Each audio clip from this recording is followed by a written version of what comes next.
नमस्कार मित्रों। एक बार फिर हम भागवत चर्चा पे। मित्रों, हम लोग चर्चा कर रहे हैं स्थित प्रज्ञ के लक्षणों की। स्थित प्रज्ञ के लक्षण पे बात करते हुए भगवान श्री कृष्ण ने पिछले श्लोक में बताया कि मनुष्य को कछुए की तरह हो जाना चाहिए, यानी कि अपनी इंद्रियों को अपने अंदर सिकोड़ लेना चाहिए। तब वह विषय के रस से निवृत्त हो जाता है या हट जाता है। तो जो योगी होता है अपनी इंद्रियों को अपने अंदर सिकोड़ लेता है, तो विषयों से निवृत्त हो जाता है। लेकिन बहुत से लोग क्या करते हैं कि इंद्रियों को सिकोड़ते नहीं है, इंद्रियों को काट देते हैं या विषयों को छोड़ देते हैं। तब वो लोग दूसरी अति पे पहुंच जाते हैं। एक चीज का त्याग करते हैं तो दूसरी चीज को पकड़ लेते हैं।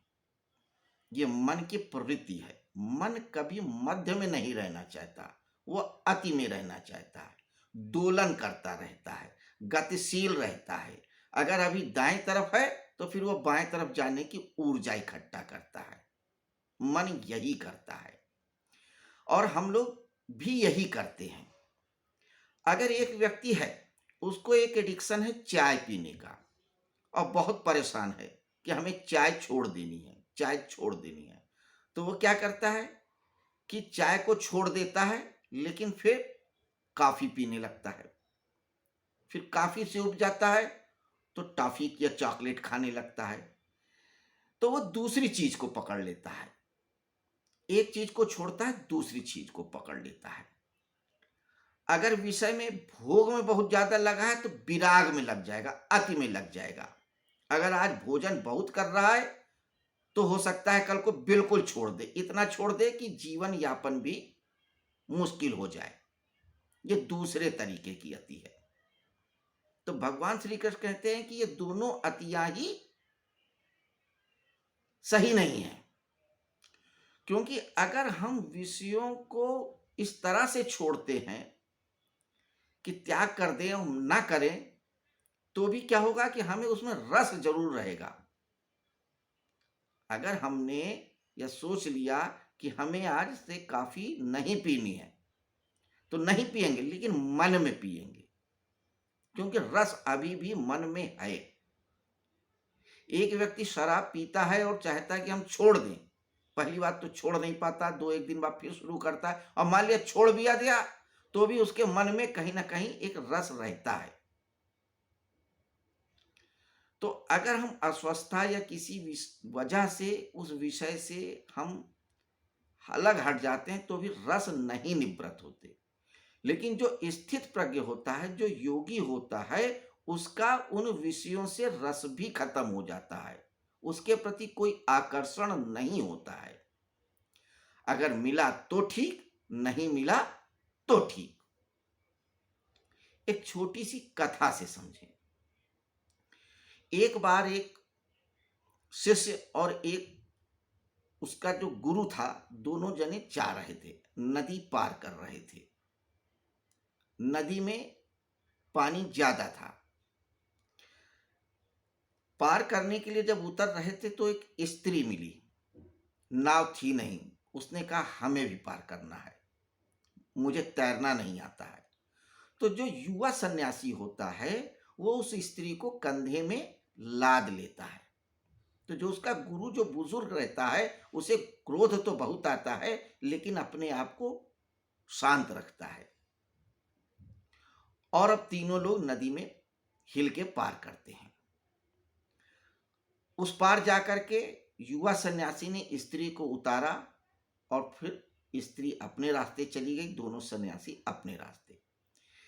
वृद्ध सन्यासी अंदर ही अंदर खौल रहा था, नहीं रहा गया। तो आगे उसने कहा कि वो औरत कहाँ चली गई। उसने कहा, युवा सन्यासी ने, कौन सी औरत? कहा, जिसे तू कंधे पे लादे के लेके आया था। सन्यासी होके औरत को कंधे पे लाता था। तो युवा सन्यासी हंसने लगा। उसने कहा, मैंने तो कंधे पे उस औरत को किनारे आकर के पार करा के छोड़ भी दिया, लेकिन आप तो उस औरत को अभी भी कंधे पे लादे हो। तो बस ऐसे ही हम अपने प्रिय विषयों को कंधे पे लादे रहते हैं छोड़ देने के बावजूद, भले ही उससे हमारा कितना नुकसान हो।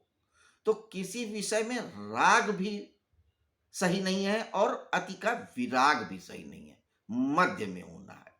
मन को मध्य में रखना है, neither this side nor that side. Yogi यही करता है।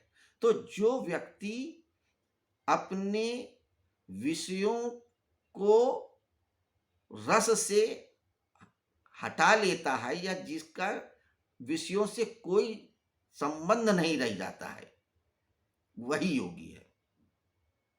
अगर आपका विषयों से रस है, उसके आकर्षण है, तो आप योगी नहीं हो। यही इस सूत्र श्लोक का अर्थ है। अब इसी के संदर्भ में थोड़ा और विस्तार से चर्चा करते हैं। 1950 में वैज्ञानिकों ने एक प्रयोग किया। एक चूहे के दिमाग में एक इलेक्ट्रोड लगा दिया और एक स्प्रिंग के पास रख दिया। जब वो उस स्प्रिंग को दबाता था, लीवर को दबाता था, तो इलेक्ट्रोड उसके चूहे के दिमाग में हल्का सा करंट पैदा करता था, बहुत जरा सा करंट पैदा करता था। उसे झटका लगता था, लेकिन उस झटके में उसको एक थोड़ा सा रस, आनंद आता था। दर्द तो होता था, लेकिन आनंद होता था। नतीजा क्या हुआ कि चूहा बार बार उस लीवर को दबाता और जब करंट मिलता तो उसे अच्छा लगता। वह दिन भर इधर उधर कूदते फांदने और भोजन करने को छोड़ करके उसी लीवर को दबाता रहा, जब तक कि वो निढाल ना हो गया, मरने के कगार पे ना आया। क्योंकि उसे जब भी लीवर दबाता तो मजा आता। ऐसे ही हम लोग हैं, किसी न किसी आदत के लीवर को दबाते हैं। एक व्यक्ति को सिगरेट पीने की आदत है, मैकेनिकली वो जेब से निकालता है या दुकान पे जाता है, खरीदता है, पी लेता है, उसे रस मिलता है। उसके अंदर एक केमिकल फॉर्म होता है जिसे डोपामाइन कहते हैं। आजकल इस पे बहुत रिसर्च होता है। तो जब हम किसी आदत को बार बार दोहराते हैं तो हमारे अंदर वो डोपामाइन निकलता है, वो एक रस निस्सृत होता है और हमें एक आनंद की, रस की अनुभूति होती है। इसीलिए हम लोग किसी न किसी आदत के शिकार हो जाते हैं। हर व्यक्ति की अलग अलग आदत होती है। किसी को फेसबुक नेटवर्क चलाने की आदत है, किसी को फिल्म देखने की आदत है, किसी को सिगरेट पीने की आदत है, किसी को सोचते रहने की आदत है। यानी कोई ना कोई विषय हम लोग लिए रहते हैं और उसको आदत बना लेते हैं, उसी रस में डूबते रहते हैं और हम अपना नुकसान करते रहते हैं। कई बार आपने देखा होगा कि बहुत सारे बच्चे हैं, कंप्यूटर और मोबाइल गेम खेलते रहते हैं, खाना पीना सब भूल के इतने एडिक्ट हो जाते हैं कि बीमार पड़ जाते हैं। यही कारण है कि हमारे अंदर जब उस आदत को करते हैं जिसमें रस मिलता है तो हमें डोपामाइन निकलता है। तो हमें इस मैकेनिज्म को, इस यांत्रिकता को तोड़ना होता है। योगी इसी यांत्रिकता को तोड़ देता है। तो चाहे हम किसी भी विषय के राग में चले जाएं, चाहे विराग में चले जाएं, या तो हम पकड़ लें वो भी नुकसानदेह, और बिल्कुल छोड़ दें तो भी नुकसानदेह है। क्योंकि बिल्कुल छोड़ देने के बाद भी हमारी रस बुद्धि उसमें लगी रहेगी। तो योगी यही करता है, वो होश पूर्वक होता है। एक बात जान लें, बुद्ध और बुद्धू में कोई अंतर नहीं होता। बुद्ध सिर्फ वही है जो होश पूर्वक है, बोध पूर्वक है। उसे हर चीज का होश है। अगर उसके नाक पे मक्खी भी बैठी है तो उसे पता है कि वो हटा रहा है। हमारे नाक पे मक्खी बैठ जाती है, हम हटा देते हैं, हमें पता ही नहीं लगता हमने क्या किया। हम बैठे कोई काम कर रहे हैं, हमारा पैर हिल रहा है, हमें पता ही नहीं है कि हमारा पैर हिल रहा है, क्योंकि हम बेहोश हैं। तो योगी बेहोश नहीं होता, उसे होश होता है। तो बुद्ध और बुद्धू में बोध का अंतर होता है। जैसे ये बोध बढ़ता है, हम अपनी यांत्रिकता से बाहर आ जाते हैं और हम योग में स्थित हो जाते हैं, स्व में स्थित हो जाते हैं। तो भगवत गीता इसी यांत्रिकता से निकालने की विधि बताती है। हमें इस यांत्रिकता से निकलना है। यही यांत्रिकता ही हमारे दुख का कारण है। क्योंकि मनुष्य क्या है कि आदतों का शिकार है। Habit is the second nature. हमें अपनी इन आदतों को बदलना है। बदलना उन विषयों को छोड़ करके नहीं है, उन विषयों से विराग करके नहीं है, उन विषयों के प्रति जागरूक रह के है करना है। तो भगवत गीता जागरूक होने की कीमिया देती है। उसके लिए 3 मुख्य तरीके बताए हैं: निष्काम कर्म योग, भक्ति योग, ज्ञान योग। यानी कि हम जान लें कि क्या हमारे लिए उचित है, क्या अनुचित है, हम कहाँ यांत्रिकता के शिकार हो रहे हैं और कहाँ नहीं हो रहे हैं। और अगर हम खुद नहीं कर सकते तो उस ऊपर वाले के ऊपर छोड़ दें, तो भी हम उस यांत्रिकता से निकल सकते हैं। इसे भी एक कहानी से समझें। एक व्यक्ति था, उसे सिगरेट पीने की बहुत आदत थी। वो चाहता था, सोचता था कि छोड़ दे, नहीं छोड़ पाता था। लेकिन एक दिन वह एक कहानी पढ़ रहा था। उसने, कहानी नहीं, सत्य घटना थी। हुआ क्या कि एक बार एक पानी का जहाज बर्फ के तूफान में फंस गया। महीनों के लिए यात्री फंस गए। उनके पास भोजन भी था, पानी भी था, पर्याप्त था। 3 महीने तक बर्फ को गलना नहीं था।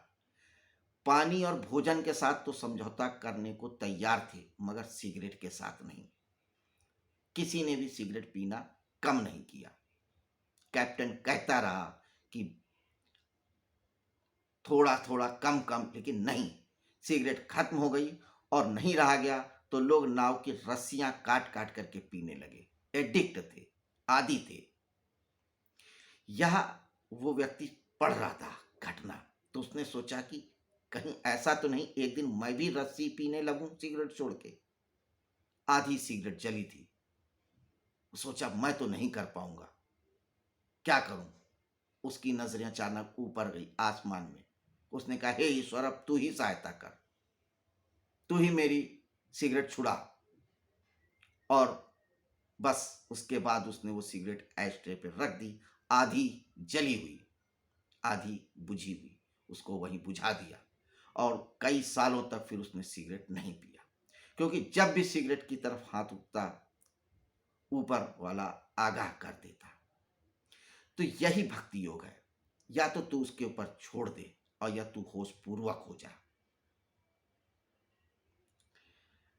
तो स्थित प्रज्ञ वही है जो स्व में स्थित है, जो उस यांत्रिकता में नहीं फंसा है। हमें अपनी उस यांत्रिकता को छोड़ना ही होगा। यही वो कह रहे हैं इस श्लोक में कि विषया विनिवर्तन्ते निराहारस देहिना रसवर्जम रसो अप्यस परम दृष्ट्वा निवर्तते।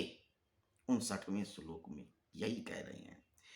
निराहारी यानी विषयों को हटाने वाले मनुष्य के विषय तो निवृत्त हो जाते हैं। यानी कि अगर कोई व्यक्ति किसी आदत का शिकार है, काफी, सिगरेट, चाय, शराब का, तो वो तो निवृत्त हो जाएगा, उसको छोड़ देगा। लेकिन उसके प्रति जो उसके रस है, आनंद है, वो उसके मन में रहेगा। वो उसको मन में उसका भोग करेगा, उपभोग करेगा। लेकिन स्थित प्रज्ञ ऐसा नहीं करता है। तो दूसरी लाइन पे यही कहते, रस वर्जम रसो अप्यस परम दृष्ट्वा निवर्तते। रस निवृत्त नहीं होता, परंतु परमात्म तत्व का अनुभव होने से इस स्थित प्रज्ञ मनुष्य का रस भी निवृत्त हो जाता है। तो जब आप उस परम सत्ता से जुड़ जाते हो तो आपका विषय और विषय से संबंधित रस भी निवृत्त हो जाता है और आप स्थित प्रज्ञ हो जाते हो। तो स्थित प्रज्ञ की यही विशेषता उन्होंने इस श्लोक में बताई। तो पहले उन्होंने क्या बताया कि स्थित प्रज्ञ क्या है? सुख दुखे समे कृत्वा लाभा लाभो जया जयो, कि सुख हो दुख हो लाभ हो हानि हो सब में सम रहता है। यही इस श्लोक का अर्थ है, भावार्थ है। आगे 60वें श्लोक में क्या कहते हैं ये हम कल देखेंगे। अभी स्थित प्रज्ञ पे 12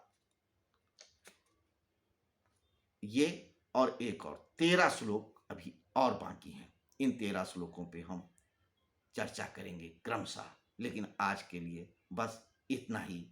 आप इसी तरीके से हमारे साथ बने रहें। धन्यवाद, नमस्कार।